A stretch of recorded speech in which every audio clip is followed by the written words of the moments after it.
What's up guys, Michael here, and today we're comparing two outdoor smartwatches designed to survive. The Honor GS Pro and the Garmin Instinct. So both watches are priced around the same. The Garmin comes in at around €270 for the standard version, and the GS Pro at around €250. And if you order on the official Honor site, you get a pair of wireless earbuds for free, which is cool. Now, both of these watches have taken a completely different approach on how you interact with them. The GS Pro uses touch, which I think is something that most people would expect these days. The screen is pretty big, 1.39 inches, and is AMOLED. You can swipe between home screens, scroll down in different menus, and the buttons on the side are customizable for quick access to certain features. For example, click the lower button and quickly enter the workout menu. The Garmin has gone completely in the other direction, all the way back to the 80s actually, and you're either going to love it or you're going to hate it.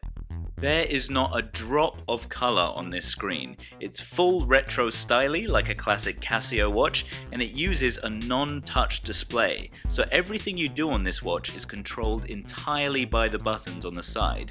If you want to change the settings, choose a workout mode, or view data, you press one of 4 buttons, which at first definitely feels a little outdated, and for me wasn't as intuitive as a touchscreen.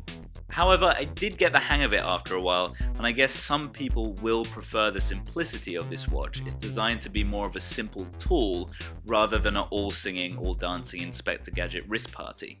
In terms of design and durability, both watches are made nearly entirely out of plastic, polymer and rubber.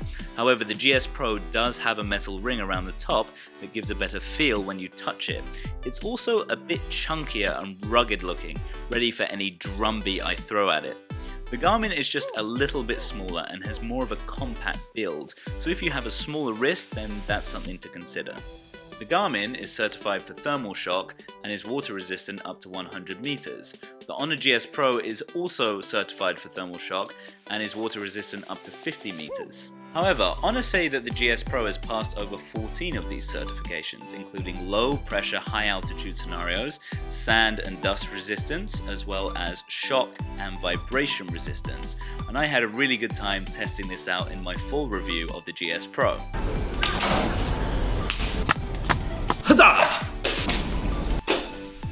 Science. And you can click the link up there if you want to see the full review.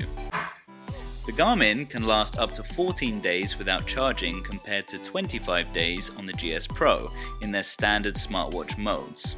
Then we get to the smart sensors, and both of these devices support heart monitoring, sleep tracking and stress monitoring. However, the GS Pro can also take your blood oxygen level, which helps you understand how well your body is absorbing oxygen and the amount of oxygen delivered to your body. The Garmin and the GS Pro both have weather alert features that uses their built-in barometers to detect any changes in air pressure at your specific location, and will then alert you of this change so you have time to prepare for severe incoming weather. And that is pretty cool actually, and if you are struggling to make conversation at your next dinner party, you've always got the weather alerts to fall back on. Desperate times.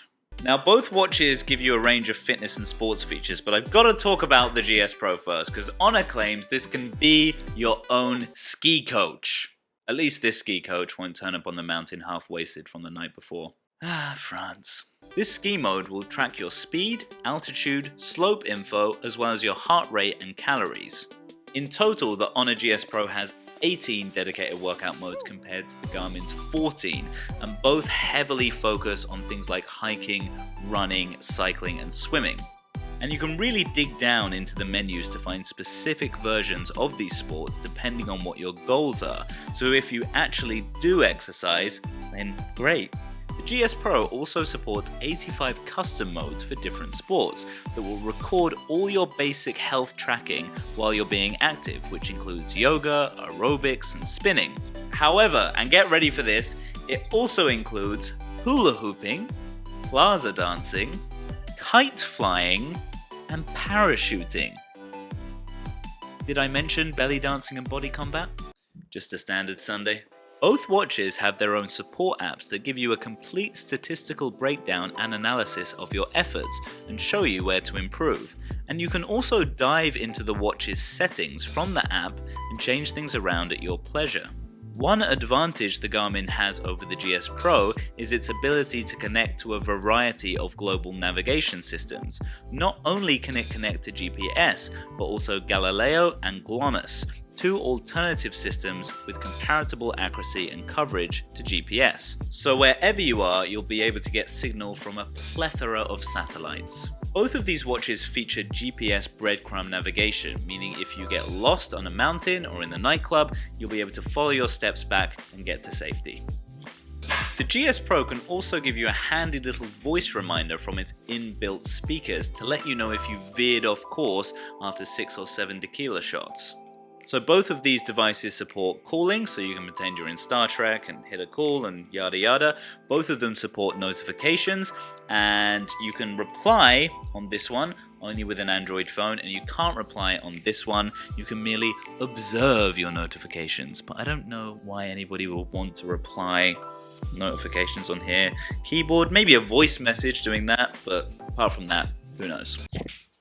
One nice feature the GS Pro has that the Garmin hasn't is that you can locally store up to 500 songs and connect the watch directly to your wireless earbuds, so if you're out for a run, you don't have to take your phone with you. Pretty nice. Now, I feel that if you have been thinking about buying a watch, you've already imagined what it looks like in your mind and how it works and everything like that. If you imagined a modern looking smartwatch with a full color touchscreen, swiping gestures, animations, then the Honor GS Pro will be the clear favorite. It also has extra sensors, a wider range of workout modes, and handy features such as music playback and storage. However, the Garmin is still a very capable and reliable watch. It's a fantastic tool, it's just more streamlined towards one focus point. So if you have any questions about these watches, please drop them in the comment section below, and a subscription to the channel would be absolutely fantastic. Thanks for watching, and I'll see you in the next one.